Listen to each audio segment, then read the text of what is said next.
लोकसभा चुनाव को लेकर यूपी में सियासी पारा हाई है। चुनाव में बहुत कम समय बचा है। ऐसे में सभी पार्टियों ने सियासी बिसात बिछाई है। यूपी में कांग्रेस और सपा में सीटों को लेकर बात तो बन गई है, लेकिन अब पार्टी के नेताओं के बगावती सुर देखने को मिल रहे हैं। क्या है पूरा मामला, आइए आपको बताते हैं। लोकसभा चुनाव में सपा के साथ मैदान में उतरने वाली कांग्रेस यूपी में सपा के 7 सीटों को लेकर रजामंद हो गई है। ऐसे में कांग्रेस को जहां 17 सीटें मिली हैं, वहीं दूसरी तरफ सपा को 63 सीटों पर अपनी उम्मीदवार उतारेगी। लेकिन सपा ने जो कांग्रेस को सीटें दी हैं, उसमें फारुखाबाद सीट शामिल नहीं है। तो वहीं कांग्रेस सरकार में विदेश मंत्री रहे सलमान खुर्शीद ने नाराजगी जताते हुए कहा कि जिस सीट से वो चुनाव लड़ते हैं, उसे गठबंधन फॉर्मूले के तहत समाजवादी पार्टी को दे दिया गया है।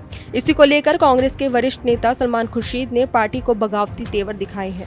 आपको बता दें कि सलमान खुर्शीद ने सोशल मीडिया एक्स पर एक पोस्ट के जरिए कहा कि मैं टूट सकता हूं लेकिन झुकूंगा नहीं।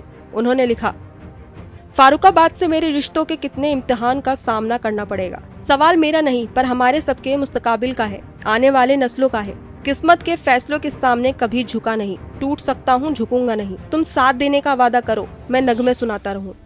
आपको बता दें कि पूर्व विदेश मंत्री सलमान खुर्शीद इस बात से नाराज हैं कि जिस फारुखाबाद सीट से वो लोकसभा चुनाव लड़ना चाहते हैं और लड़ते आए हैं, उस सीट को शेयरिंग के तहत सपा को सौंप दिया है और इस सीट पर सपा ने अपना उम्मीदवार भी उतार दिया है। बता दें कि सलमान खुर्शीद अब तक फारुखाबाद से 2 बार चुनाव जीतने में कामयाब रहे हैं। उन्होंने पहला चुनाव 1991 में जीता था, जबकि दूसरा चुनाव 2009 में जीता।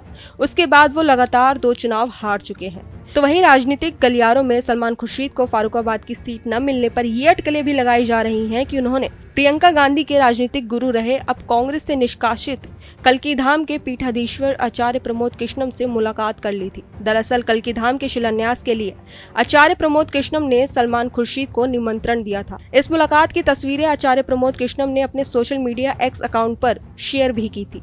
तस्वीरें शेयर करते हुए आचार्य ने लिखा था कि CWC के सम्मानित सदस्य भारत के पूर्व कानून मंत्री सलमान खुर्शीद जी को श्री कल्कीधाम शिलान्यास समारोह का सादर निमंत्रण। अब खबर ये है कि आचार्य प्रमोद कृष्णम के साथ सलमान खुर्शीद की इस मुलाकात की तस्वीर को देखकर कांग्रेस बुरी तरह चिढ़ गई है। इसलिए शायद कांग्रेस आलाकमान ने अपना गुस्सा सलमान से ये सीट छीन कर निकाली है और सपा के साथ गठबंधन की डील करके ये सीट अखिलेश को सौंप दी है। आपको बता दें कि लोकसभा चुनाव के लिए हुए गठबंधन में तय हुआ है कि यूपी में कांग्रेस 17 सीटों पर चुनाव लड़ेगी और बची हुई सीटों पर समाजवादी पार्टी के प्रत्याशी मैदान में होंगे। जिन सीटों पर कांग्रेस लड़ेगी उनमें रायबरेली, अमेठी, कानपुर नगर, फतेहपुर सीकरी, बांसगांव, सहारनपुर, प्रयागराज, महाराजगंज, वाराणसी, अमरोहा, झांसी, बुलंदशहर, गाजियाबाद, मथुरा, सीतापुर, बाराबंकी और देवरिया शामिल है।